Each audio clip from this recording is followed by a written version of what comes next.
அற்புத குழந்தை இயேசு பேராலயத்தில் குருத்தோலை ஞாயிறு பவனி நடைபெற்றது. இதில் ஏராளமான பக்தர்கள் பங்கேற்று இயேசுவின் சொரூப வடிவமான சிலுவையை வடிவமைத்து பிரார்த்தனை செய்தனர்.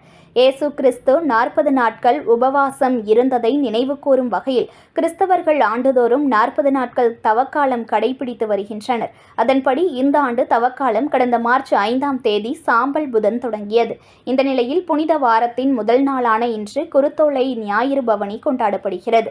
மயிலாடுதுறை மாவட்டம் குத்தாலத்தில் உள்ள அற்புத குழந்தை இயேசு பேராலயத்தில் குருத்தோலை பவனியை ஒட்டி நடைபெற்ற சிறப்பு திருப்பலியில் ஏராளமான மக்கள் பங்கேற்று பிரார்த்தனை செய்தனர். தொடர்ந்து திரளான பக்தர்கள் குருத்தோலைகளை கையில் ஏந்தியபடி பேராலய முகப்பிலிருந்து ஊர்வலமாக சென்றனர்.